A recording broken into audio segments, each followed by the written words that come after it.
Yo, what's up, man? Hey Chad, how are you? Good. How you doing? I'm fine, thanks. Heck yeah. So is it okay for you if we begin now? Yeah, sure. Okay. So hello, and first of all, thank you very much for taking the time to talk with me. How do you Yeah, feel? I feel pretty good, man. How do you feel? I'm fine too. Awesome. So first question is already a hard one. How would you describe Frozen Soul's music without using the word death metal or any other thing related to metal? Um, Positive aggression. That's a great one. So, do you remember why you picked the name Frozen Soul at the beginning of the band, and how do you still link it to the band's music now? Yeah, Michael and I were trying to figure out a name that was like different, not didn't really pick a name that didn't really just like when you hear it, you're like, that's a death metal band or that's a this kind of band. Pick a name that was like different from other bands, and there's like a lot of names that are real aggressive and stuff like that, but we're not like super aggressive people. We're gamers and we deal a lot with, depression and, you know, stuff that, doesn't get talked about a lot. So we were stumbling upon different things, kind of trying to come up with different ideas, and um, we uh we always liked the lyrics in Metallica's "Trapped Under Ice," where it says "frozen, frozen down to the core," or "frozen soul, frozen down to the core," and it's like it's stuck. It's stuck. You know what I mean? It was like uh, very different. It gave us a different feeling. And then we stumbled across this demo from this band called Mesro, and it was called Frozen Soul, Okay. and it was very Slayery, very Metallica like. But just pairing the two together, we were like, all right, this is a sign, and just made that the name because it didn't really sound like a death metal band name, and we felt like it could kind of be like, you know, um, I don't know, like different, make us stand out. Okay, yeah, yeah. I definitely understand. So, Frozen Soul will soon release its third album, named No Place of Warmth. How do you feel about it? Oh, well, in my from my perspective, it's the best record we've ever written. Um, I'm really excited and proud of it. I'm stoked for everyone to hear the whole record. We worked like super hard on it and didn't have a lot of time to write and record the record. So with all that given and feeling the pressure, I think like it was like the right kind of combination of stuff to really light a fire under us, and we left the studio with a record we loved. So I'm stoked. I really do feel like it's the best like evolutionary step for us so far. I definitely agree with you. So, next question. How would you sum No Place of Warmth identity in only three words? Uh,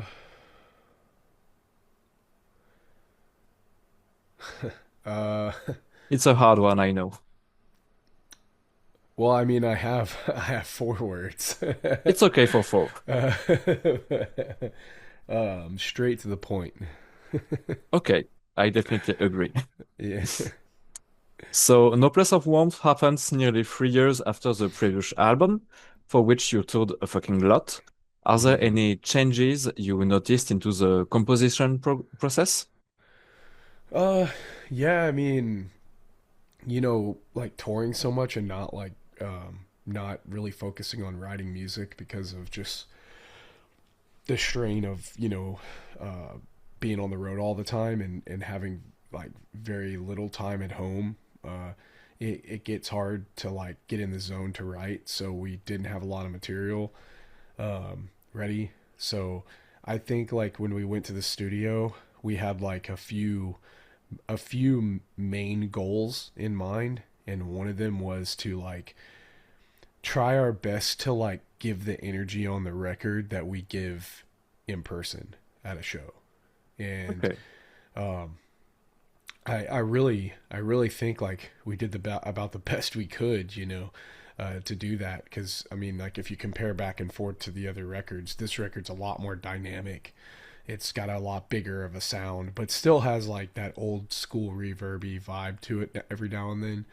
But yeah, that was the main thing about the composition that we wanted to focus on was, how do we make a record that follows the other two records up? When we finished those records, we thought those were the best records we could do.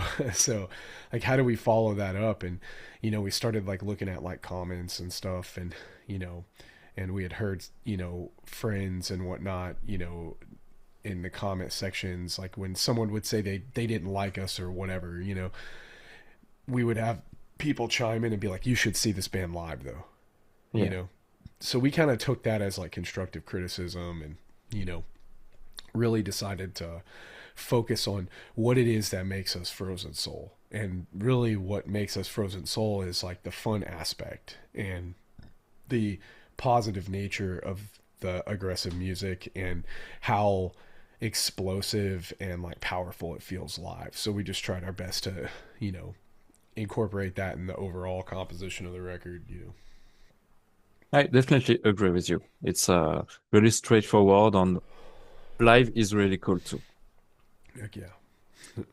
So next question, Frozen sound is of course rooted in old school death metal, as you said, and even some hardcore roots. And even if I personally have an idea of what you will answer, which bands would you quote as your personal main influences? Like like our main influences, Yes, like the bands. Well, there's quite a few. Uh we try not to stick to just like one thing. We really try to incorporate everything that we really like into everything we do. But I'd say like obviously Bolt Thrower is a huge influence. That's the one like of everybody course. can hear because like that's my favorite death metal band. And there's bands like Obituary and Cannibal Corpse, and then the Swedish side of things like Entombed, and there's like Dismember and things like Michael is a huge fan of, and but then there's like hardcore and punk as well. Like Chris is like heavily influenced by like the Burning Spirit, um, punk hardcore punk bands like Judgment and Death Side and stuff like that. And I draw influence from like a lot of like New York hardcore stuff like Marauder and Cro-Mags and things like that. So we kind of go across the board, with our influences. Yeah, okay. So you mentioned on Instagram that you're definitely proud of the song Invoke War, where you welcome Rob Flynn from Machine Head. Can you please talk a bit about the song? Yeah, yeah, it's a real important song. It went through a couple different iterations though. Like the final version of that song is definitely not where we started with it. But it's a follow-up song to the song Arsenal of War off of Glacial Domination.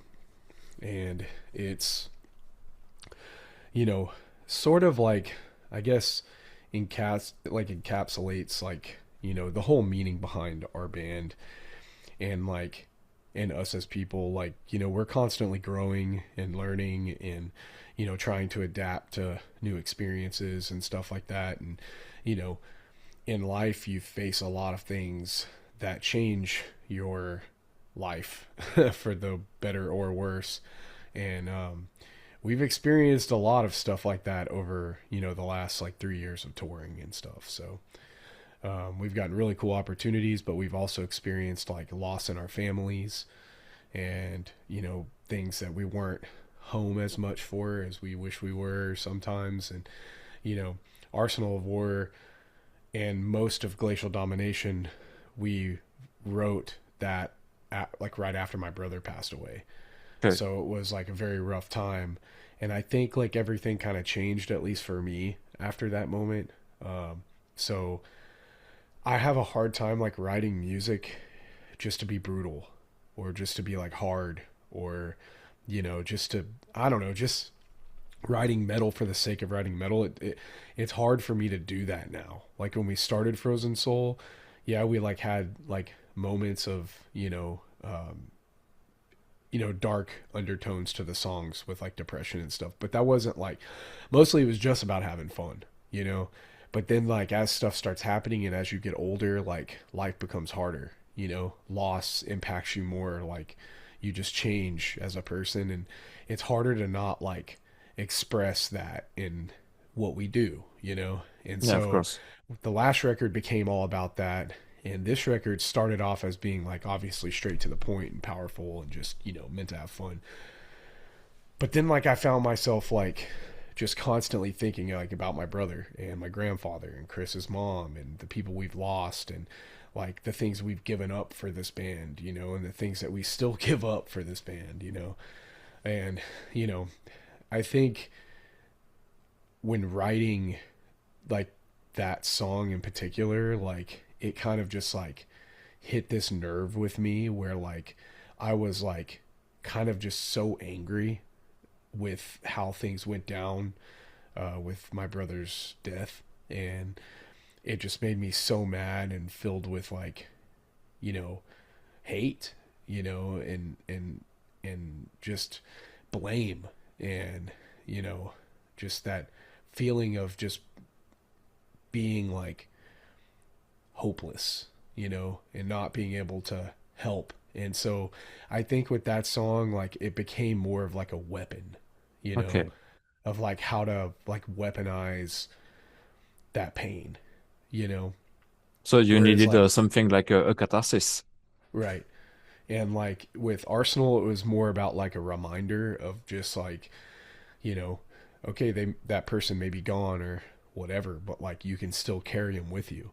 And this one was more or less like my rage, you know? Hmm. And so like the song is like directed at, who I feel is responsible for my brother's death, but it's also like directed inward at the piece of myself that's like holding me back, you know, and not letting me be happy and move forward, and the guilt and regrets of not spending more time with him, and taking him for granted as a brother and stuff like that. So it's really like presented as a very aggressive song, but it's sort of like in it's really truly like an internal battle, and Okay. like how you have to like destroy the doubt and like the negativity, and sometimes it feels like a brutal war that you're waging on yourself, which at the end of the day you end up having to do most of the time. So with Rob, um, me and my brothers and most of our band are huge fans of Machine Head, and Hmm. I have personally ripped off Davidian. I can't even count the amount of times, and it's just like meeting Jared for Machine Head and partying, and then meeting up with Rob too, and getting introduced to him and partying and have a good time. We always try to include people that we like care about or look up to or are friends with, in our records. And so naturally, like we have some riffs on this that are pretty like tough, like Burn My Eyes era Machine Head was, and I guess it was like a natural thing for us to just like reach out and be like, hey, you want to do this? And like once we kind of like got in contact and like had a nice phone call, we realized we had a lot more in common with the subject than we could have thought. So we both dealt with a bunch of stuff and had similar family situations, so he really took on to the song and took ownership of it, and he wrote all of his lyrics for the song, Okay. and really put his heart into it and wanted to be in the music video and everything. So it was really really awesome, and worked really really really well together, and yeah, stoked about that song. Okay. So Invoke War is your favorite song of the album. It's I won't say it's my favorite song on the record. It's definitely one of my favorite songs on the record, for sure. Okay. So there are two other guests on No Place on Wharf. It's like Devin Swank from Sanguesugabog and Gerard Way from My Chemical Romance. And Hmm. even if Devin is obviously a great death metal choice, it was really unexpected to hear Gerard Way going crazy. How did all those collaboration happen? Well, with Devin, it was just like we've been friends for a long time. Our bands kind of came up at the same time, and we've wanted Devin on the songs for a while, but we didn't really have a song that we felt would do him and his style justice until this record. Um, that song just like felt like, okay, Devin can sing on this; he'll crush it. And so yeah, that was easy. I just hit him up. We're friends, so I just hit him up, and he was like, "Yep, all right, we'll do it." And then with Gerard, we met him like a few years ago when we were like invited out to see him perform in Dallas at this big arena show they had, and we got to meet him, and he was really cool. And then his security guard like had us gave me his number. And he had a security guy give me his number, and we traded numbers and whatnot. And I, just stayed in touch, talked about, just common interests and stuff like that. And then, you know, uh, fast forward, you know, he came to see us when we were playing with Napalm Death in LA. Okay. And then, we stay in touch, but not like an everyday kind of thing. And then we're finishing up the record, and you know it was kind of a joke in a sense. Like, I didn't really think someone as like talented and as busy as him would be down to sing on our little death metal record, but when I texted him and asked him, he was just all for it. And he Okay. was just cool about it, didn't charge us money or anything. So yeah, it was really cool. We recorded a lot of extra stuff for it, and was just totally down. Was actually wanting to be in the video, but he had our timeline for when we needed to do the videos, and him being in South America, I think it was just like didn't really line up. So we ended up not being able to have him in the video. Okay. Do you think you personally improved yourself as a vocalist with this new record? Uh, Wait, say that one more time. Do you think you improved yourself as a vocalist with this new record?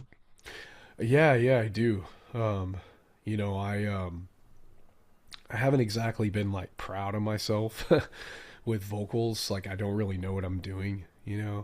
Lots Okay. of guys have like crazy techniques, and like can just do make all these really wild sounds, and I'm really just like ruining my throat every time I get on stage. Like, I'm in pain and don't know what I'm doing. And no Okay. matter how hard I try, I just can't figure it out. So, um, with this record, I really tried hard to like do different things, and I have my range and what I know how to do. Um, but I think, given what I know how to do, I really tried to not have everything be like monotone, Yeah, you yeah. know, carry my voice a little bit with the guitar notes, whereas I didn't really do that before. Um, I don't know, just try and overall be a little bit more dynamic of a singer. Okay. So yeah, just not shooting and following some stuff. Yeah, yeah. Okay. So Frozen Soul just came back from a European run with Heaven Shall Burn, The Halo Effect, and The Black Dahlia Murder. How was Mhm. the tour for you? Oh, it was great. I mean, we love going to Europe and whatnot. It was really cool playing, the size of shows that we played. Okay. Um, we didn't really understand how big Heaven Shall Burn was in Europe. They're a huge band. It's a huge band because they're German, so it's of course European. Yeah, it's like they they have an awesome fan base, and there were very few people there that knew who we were. And we've done headliners and stuff over there, but like nothing like that. So it was awesome. Everyone had a good time, and we I think we made a lot of new fans out there, so it was great. And I was at a Paris show as photographer. Maybe you have Nice. some special memories from Paris shows? I mean, I think our day off in Paris was pretty sick. um, I'd say the Paris show had like a lot of energy, even though there wasn't a huge turnout for that show. Yeah, yeah. It was a great time. Everyone seemed to really enjoy our set, and we got a lot of kind things said to us like at the merch table and stuff. So it was great. But yeah, we got to go around and eat and go to the gym and stuff in Paris. It was pretty cool getting to hang out there for a day. But the day before we played, so or not the day before, 2 days before we played, because our day off and then we played Lyon and then France. So um, we had a little day off in Paris. It was awesome. Yeah, that's cool. So the band is also about to embark for a USA tour with Avatar on Flesh God Apocalypse. How do you feel about it, and how did you work to get in shape for the tour? I mean, just being on tour, really. I mean, we're pretty much still locked in, because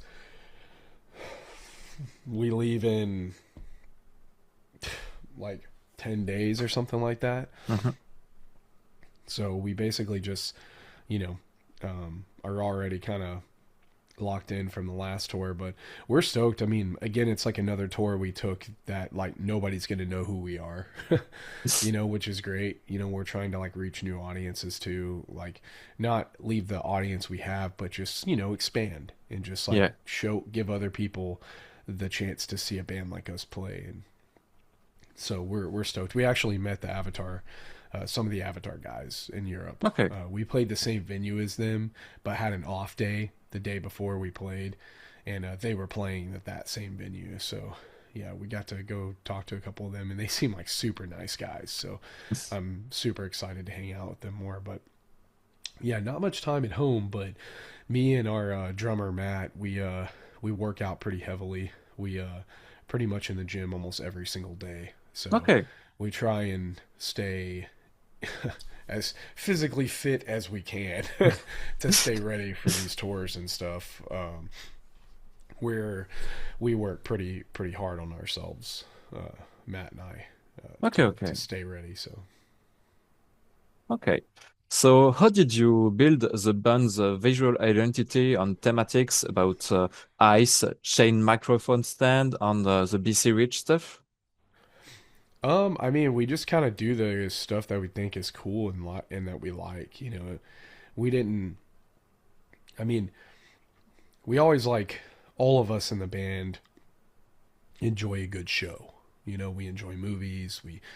We like the theatrics of things. So naturally, like if we go see a band play, we're always more stoked when they have like a really cool show. They have stage props and all sorts of Mhm. stuff. So we just kind of like started doing stuff that we thought was cool, and then fell into the theme because if we have the word frozen in our name, like we would be stupid not to like capitalize on that a little Of bit. course.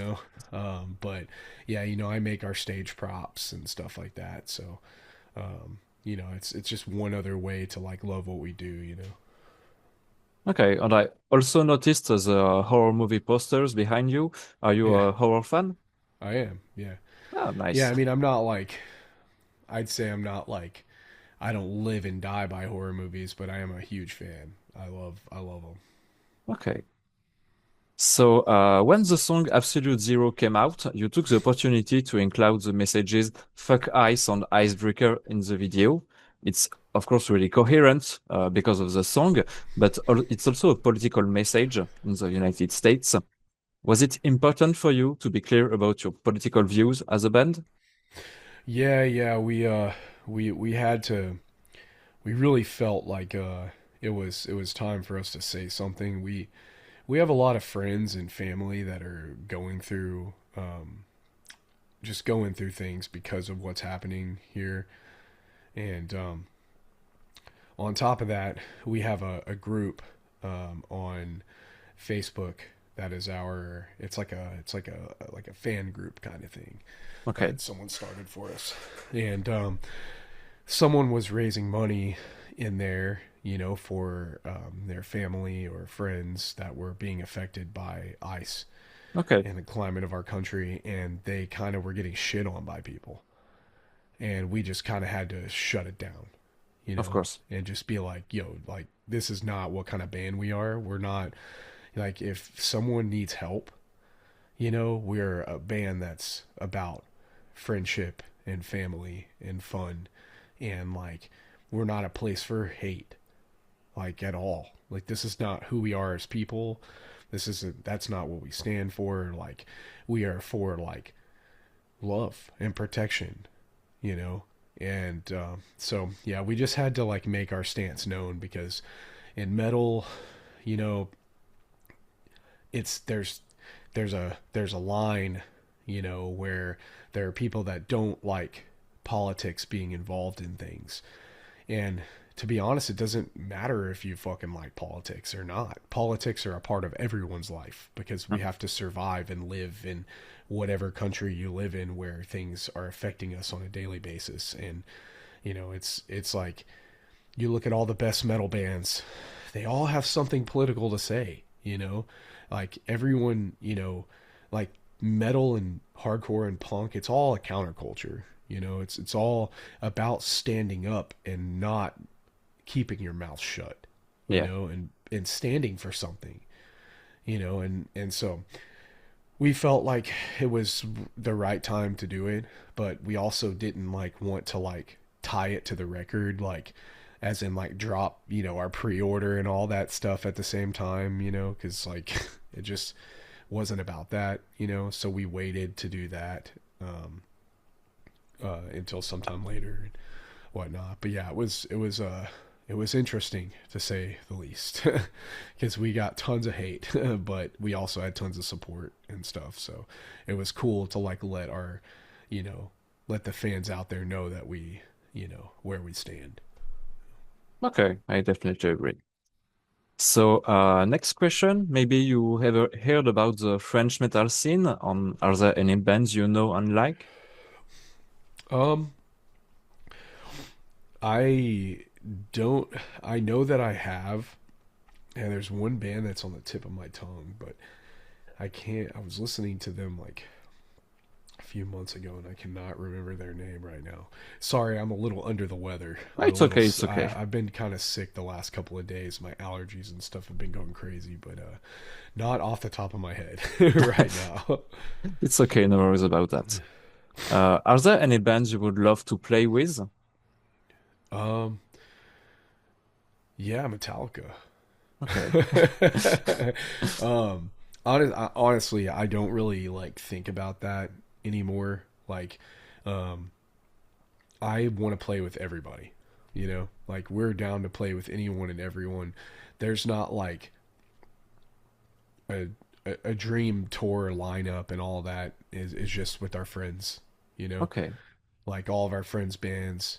Sing with Sukabog, 200 Stab Wounds, Tribal Gaze, Creeping Death, Devourment. All those bands that we love, all the bands that we've toured with and stuff. Like I just could endlessly like play shows with them, and be Okay. fucking super happy.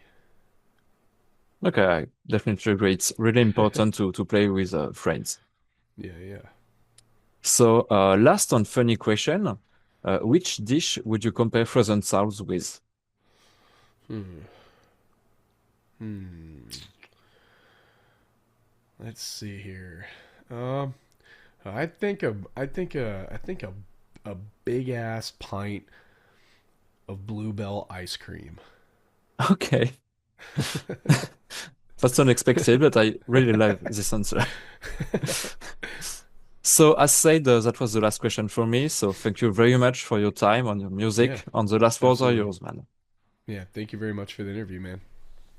Yeah, Thanks a have a lot. good one. Yep. Have a good one. Bye. Cheers. You too. Bye.